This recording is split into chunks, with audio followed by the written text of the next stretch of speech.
If you or someone you know has diabetes, you may have built up an extra supply of test strips and lancets. That's where we come in. We'll buy the supplies that you don't need and resell them to those in need to prevent waste. Help us make diabetes management more affordable. Visit us at teststripswithaz.com.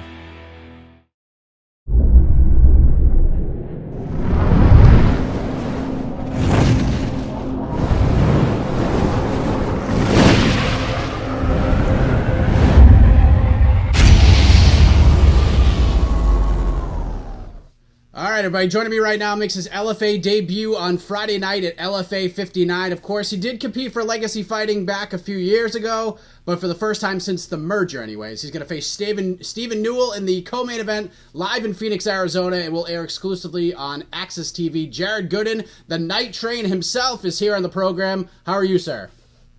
I'm great, man. Just get back from training, a little sore, man, but I'm good. How are you? I'm doing great, man. One of the things I noticed when doing a little bit of research on you is you have been incredibly active since you got into the sport. You were an amateur competing for like a year and a half. Then you jumped into the professional ranks in August of 2015. You fought 3 times that year, and this is going to be your 15th fight as a professional. Damn, man. What is your secret to staying so active and, as best as I can tell, seriously injury-free? Yeah, man, just staying healthy and training smart. You know, a lot of people like to, I get best way to say is like they like to fight in the gym and bang it out every day. And I do have my banging days, but now, man, we just train smart at everywhere I've trained at and stay healthy, man. Always ready to go at a dime's notice. So where are you training right now? I'm training at X3 in Atlanta, Georgia. Man, like I just changed gyms in May of 2018. Best decision I've made, bro. Like, man, like even today, man, they're on my butt, man. They're hustling because it's not just my fight, it's their fight. You know what I mean? We fight together. We're taking over the world together. And so, yeah, man, this is the best gym for me right now, man. I love it. So you train out of Atlanta. How excited are you to get the hell out of there and avoid the Super Bowl hubbub? A lot, man, because yeah, it's gonna be crazy, man. And I've never been to Phoenix, and like I've not really been to a lot of the different states. So it's my first time going to Phoenix, going to Arizona. It's gonna be amazing, man. I can't wait to eat their food. Like I know that sounds silly, bro. I'm looking forward to the fight a lot, but I'm also looking forward to eating again. You know, I'm gonna have to weigh in and see what they got there, man. I can't wait. So what are you gonna eat first? I mean, it's Phoenix. You've probably done your homework on this because you're gonna be cutting some weight. So what's the first thing you're gonna chow down on when you're over there? Oh, so as soon as weigh-ins are over, I'm finding a Chipotle. If they don't have Chipotle, I'm finding the closest thing to it, man. Like that's my ritual. After like weigh-ins is always Chipotle, bro. And just like after the fight, it's always IHOP, man. Best thing to go with blood is some pancakes and strawberry syrup, man. There you go, man. So you are 12-2. You've won 5 in a row. You finished 4 of those fights, and now you get a featured slot Friday night on national TV, LFA 59. So you talked about how excited you are to travel to Phoenix, try some new foods. I mean, besides the Chipotle, of course. But how excited are you to get this opportunity, get on a big platform like Access TV to put some new eyes on you like you're going to get? I'm very excited. Like I said, I'm ready to show the world that I'm the best in the world, and LFA is a great start. I feel bad for Steven Newell to take this fight with me, man, because I'm very dangerous. I've been telling everybody I'm coming out of a very dark spot in my life. Like the last time I fought was September September 29, 2018. You know, and I would have been active. I would have fought next month because I was still healthy. You know what I mean? But I went through a little bit. And this is my first fight back, and like I said, I went through some stuff, and I just can't wait to come back. And it's gonna be a vicious, brutal comeback. So, man, I hope Steven Newell's trained hard. He better bring it, man, because I'm bringing everything I got. I actually read an interview right before I got on the horn with you, and you had talked about the dark place you had been in and some of the stuff that you had been through. You didn't really get into specifics, and if I'm getting too personal, you can tell me to go kick rocks if you want, but can you elaborate on that a little bit? And what's probably the biggest thing you've learned since going through what you went through as you get ready to fight on Friday? Yeah, man, I'll go into it. It's I made some stupid decisions of early in 2018, you know, like I got caught with some drugs on me, went through a very bad breakup where the cops got involved, you know what I mean? So the dark time is like I actually spent some time in jail, you know what I mean? And I'm finally getting out of that, finally got all that handled, and I'm just changing my life around, you know? Like I'm glad I have a support team and a family and teammates that like watch out for me, you know what I mean? Like they're all on my butt right now. They're making sure I'm staying clean, staying healthy, just staying in the gym, not making any more stupid decisions, you know, and just, yeah, man, like they're all happy to be part of my success, like as I am with them. You know what I mean? So they like I said, I'm just happy to have them with me. Like finally getting out of this stupidness and just finally able to take control of my life and move forward. You know. You know, short term, obviously, this isn't ideal for you, but when you kind of look back, you think maybe like 10, 15 years later when they write the book on Jared Gooden, this is probably going to be a big part of the story, obviously. So, you know, do you think about it like that? Like this is going to be the turning point chapter for you? Like you've already, obviously very active, have all this talent, you're able to finish all these fights, but now you went through something, you faced some adversity. Is this going to be like that moment for you where it's just like, man, everything just really came into place despite it being, you know, such a rough time for you? No, 100%. Because what's funny is not all of my amateur career, but most of it, and so far all of my professional, like I've been on drugs, man. You know what I mean? And I've still been finishing people. I'm 12-2. You know what I mean? And like I had my drug addiction, and I'm finally coming over that. And it's like now I'm clean and I'm healthy. You know what I mean? Like I'm 100% healthy. Like y'all gonna see a dangerous Nite Train, man. Like my cardio's improved, my striking's improved. I think better, I eat healthier. It's just like y'all gonna see a whole new animal out there, man. So yeah, this is like I tell people, like God had to sit me down. You know what I mean? Like I was living a very terrible life. I have some I tell people I have some tattoos I have to cover up because I was living a very dangerous, stupid life. You know what I mean? And God's been calling me for a long time, and I just didn't want to listen. You know, and so finally God sat me down for 2 months, and now we've been talking, and he's the reason I'm out of the dark spot now. He got me out of jail and everything, man. And yeah, man, it changed my life, and I just can't wait to show everybody like, yeah, I was good before. Wait till you see me now. Wait till you see what God has made me now. You know what I mean? So can't wait to go out there, bro. Like it's gonna be spectacular, I promise you. Well, congratulations on everything kind of working out for you here. I'm sorry you had to go through what you went through, but you know, like you just said, it's all for good. And let's talk about Friday night. You're originally scheduled to face Kyle Stewart. Of course, Kyle got the call up to the UFC, and now you get Steven instead. And it's MMA. I'm sure this type of thing has happened to you at some point throughout your career when you get a late opponent switch. Did you have to change anything up at all for the last part of your camp, or was it kind of business as usual? Everything's the same, just the face to punch is a little bit different. Everything's the same. I believe Kyle and Steven Newell are the same height. There's nothing that I had to change. Like I tell people again, I'm the best fighter in the world. I know what I'm working on for me. I believe my coach said it's changing from a striker to a grappler. Like Kyle's more of a striker and Steven Newell's more of a grappler. I think they said he wrestled at Ohio State or something like that, or he's a coach up there. Good for him, but he's not going to take me down. My sprawl is going to be amazing. I'm going to smash his face into the mat, and then I'm going to punch him in the face. You know what I mean? So like, we work everything day in and day out at my gym at X3. So there's nothing this guy has that I haven't seen, that I'm not prepared for, that I can't wait to smash. And you know what I mean? Like he's going to play my game. I'm not going to play his. Everything he wants, I'm going to shut down, and he's going to lose that night, man. He's going to lose very brutally.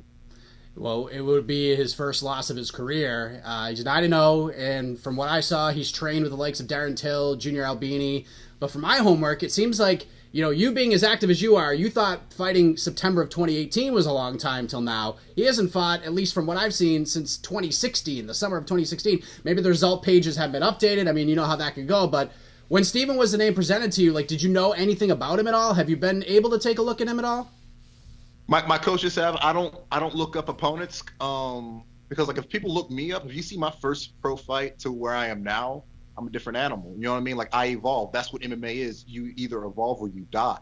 And so I don't believe in looking at my opponents because let's say like he throws a jab and drops his hand, that he's done that before. I'm not gonna watch his fight and want to anticipate that going into our fight because like I said, he hasn't fought in 3 years. Maybe he's fixed that. You know what I mean? And so I don't want to go out there thinking this is going to happen and it doesn't. And now not only do I have to backtrack, but I have to change my game while in the fight. I'd just rather go in there with a clean slate and just adapt in the fight. You know what I mean? My coaches watch him. They put what I need to work on in my training. You know what I mean? So other than that, I don't prepare for him. Like I said, it's just another day at the office. It's just me going out there and just having fun, man.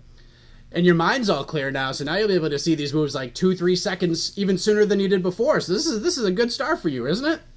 100%, man. Like I said, this is going to be a great fight. It's going to be a gnarly finish. You're going to see a change in the Nite Train. You know what I mean? You're going to see Nite Train 2.0. Can't wait to go out there, man, and just have a great fight. The world will be buzzing about what I'm going to do out there to Steven Newell. So you're a brown belt in jiu-jitsu, so you will welcome the grappling any chance it comes. But you've been knocking guys out as of late, some highlight reel finishes. I would assume you'll be looking to finish this fight on Friday night. I'm assuming you're not going in there to dance around and get some points. You want to kick off Super Bowl weekend in the correct way. How do you see this thing coming to an end? Are you a guy who likes to visualize the finish, or is that not really your cup of tea? No, I visualize the finish. Like you said, I'm a brown belt on the ground. So if he wants to take me down, yo, good luck. You know what I mean? But I like knockout. Like I want a knockout. You know what I mean? I want to end this brutally. But hey, if you want me to submit him, I'll submit him. But what's funny is I actually love submissions more than knockouts. But because man, there's something just sexy about making somebody tap, making somebody say they quit. You know what I mean? It's just like, you know, anybody can knock somebody out. You know what I mean? Anybody can close their eyes and just throw a haymaker and knock somebody out. It takes 100% skill to make somebody tap to say they quit, you know? And so I just, man, that's what's sexy to me, man. It's like it takes real skill to make you say you quit. And then you have to live with that. You know what I mean? Like I can get knocked out and I'll get over I got caught. But no, you have to live with you quit. You have to live with you got tapped, you know? So yeah, man, wherever it goes, I'm happy to tap it where it goes. But yeah, I think I'm gonna knock him out. I'm going to finish the fight. Like I said, I don't go in there to go to the judges. Hey, judges, all you judges up there, I love y'all, but I don't go out there. Y'all can put your pens and papers down. Just watch and enjoy the fight, man. I'm going to finish them. Doesn't matter what round. I don't say rounds anymore because I'm usually wrong about the round, but it's going to be a finish for sure. LFA has been one of those organizations that I don't know if I'm going to say feeder promotion, but a lot of fighters from that organization, like Kyle Stewart, they get the call up, and I know that's the ultimate goal here for you, but you have to hope that Sean Shelby, Mick Maynard are going to be watching this card. Hopefully you do that highlight reel you want. You'll be all over Twitter. You'll be buzzing like crazy. Maybe you can get slotted in somewhere with all these cards they have scheduled. I mean, the UFC, when they went to ESPN, we thought, maybe there'll be less cards, and now there's even more cards. Maybe get a shot at Contender Series. Like, what say you? Like, what are you hoping Friday night leads you to? I'm hoping, like I said, like they're going to be talking about my fight after Friday. Whoever comes, like UFC, Bellator, if I have to go into Contender Series, I'll do it. PFL, like whoever wants me will get me. You know what I mean? I'm not cheap. You know what I mean? But like, I'm not gonna be in LFA forever. Like I said, if they want me to fight for the championship after this fight, sure. Like if you can find for me somebody to beat up on, I will. But UFC's coming to Tennessee, I believe, in March.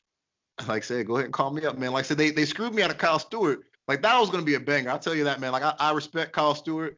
That was going to be a great fight, fireworks all day, but they cheated me. You know what I mean? Either they should have called me up there or not take him at all. That's what it is. But I'm going to go out there with Steven Newell, man. I'm going to handle my business. The world's going to be talking about me, bro. And then, like I said, I want Sean Shelby to actually talk to me. I want him to email me because I've been emailing him for a while. You know what I mean?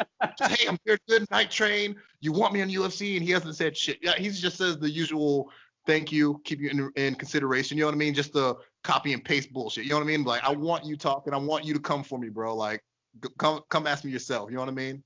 But yeah, the world be talking, man, and whoever wants me gets me, bro. Are you a guy, I know you're sending him emails, you're more of a personal relationship, but you're not the guy that, and if you are, don't beat me up or anything, but you're not the guy that tags him on Twitter or Instagram or things like that, are you? You're just a personal guy? You do that too? Yeah, I'm annoying the shit out of you. You're gonna know who I am. I don't like seriously. I don't care. You're going to know who I am. I don't care if I put you in some stupid post. Hey, look at me. I have serious ADD. I love attention, and I want them to notice. They're gonna notice me after this fight, but I love attention. You know what I'm saying? That's why, like, I'm like, man. I tell you what, LFA kind of screwed me too, man. I should be main event. All eyes on me. But hey, I'll take co-main event. It's not bad, but I should be main event, bro. All eyes on me. I'm gonna close the show. I'm gonna finish my fight. How you should close the show. I don't know what these other guys gonna do in the main event. Might dick ride each other for 3 rounds and go to the judges. I'm gonna finish the fight. I'm how you end the show. That's who I am. I'm a main eventer. Like I said, I'm gonna show y'all Friday night. So it's gonna be like WrestleMania when Rock and Hogan had their match and everyone was out of their seats, and then the main event had to try to follow that, but couldn't in any way. That's what you're hoping for, right? Not hoping for. That's what's gonna happen. I'm telling you, bro. I'm telling you right now. Nite Train is never wrong. That's what's gonna happen. Lastly, I've been in the broadcasting world for a little while, and one thing that I've learned, and it's really crazy how it comes full circle like this, is that anybody could be listening, anybody could be watching at any time. That's just the way that it is. So if Steven's listening, and I'm not asking you to cut a WWE-style promo on him or anything like that, but what's the message for Steven Newell? What's the message for the fans that are going to be watching on Friday night? Like, what do you want to say to them that you haven't said already? Listen here, brother. No, I'm playing. That was really good, by the way. I appreciate that. I'm actually about to watch the Royal Rumble, man. But the message, Steven Newell, man, bring your A game, come ready to fight. I'm coming to bang. I'm coming to put you out. Man, for the fans, get your popcorn early, baby. I'm coming to mess stuff up. I'm trying not to curse. I'm trying to change my life around, man. Trying to be a better person, but I'm coming to really hurt him. Man, to UFC, Dana White, Bellator, PFL, everybody like a part of that promotion, you're gonna want the Nite Train. You want him now, I tell you, but you're gonna want him after this fight. I'm gonna put on a highlight reel. It's gonna be brutal. It's gonna be vicious, man. Like I said, come prepared. It's gonna be awesome. Do you keep up with the current WWE product, or is the Rumble just something you watch every year? Because it's 7:44 p.m. on Sunday. I think the Rumble is actually on right now. I'm already getting notifications about it. What's your prediction? Do you have any prediction on who's going to win this thing? And we'll timestamp it to make sure that you're right. This isn't an after the thing when this gets released. I do watch wrestling. I always catch Monday Night Raw. I kind of have problems catching the SmackDown on Tuesday just because of boxing usually runs through that. But man, I don't know who's gonna win the Rumble, man. But I'm team Sasha Banks, man. I think Sasha Banks is gonna submit Ronda Rousey tonight, bro. Oh man, it's very possible. It's very possible. I think we're going to see Ronda at Mania maybe headline that thing. But Jared Gooden, everybody. I don't want to take you away from the Rumble. He's going to take on Steven Newell. Co-main event Friday night, LFA 59. You can watch it all on Access TV. Jared, before you get out of here, let the folks know where to find and follow you on the web, social media, shout-out, sponsors, anything else you want to get off your chest. It's all yours, man. Definitely. Facebook, guys, catch me. I'm Jared Nite Train Gooden on Instagram, Nite Train MMA 23, Twitter, capital J, capital G, Nite Train. Shout outs to Best Pick Fights. My boy Daniel Levi's got me this interview, got me a lot of interviews, got to shout my boy out. He's also sponsored me this fight as well. So man, thank you. Shout out to the fight doctors helping me get my weight down. Man, I want to shout out my gym, Nathan Williams, Robert Hale, DJ Wilson, Walter McCord, all you guys at X3, man. They're, like I said, they're on my butt, making sure that I'm running every day, that I'm making weight. So yeah, man, like I said, when I win, it's not just my win, it's their win. My fight's their fight. So we do it together. We're a family. Yeah, big shout out to Daniel. He made this all happen. He reached out to me. I said, absolutely. And this is a real treat. Thank you very much, Jared. All the best to you on Friday night. Thank you for the time. And, thanks for sharing everything that you shared. And I'm glad everything's turning around for you. I really appreciate everything. Thank you for your time, brother. Like I said, I can't wait. God's so good to me, bro. And I'm going to go out there and you're going to see a new Nite Train.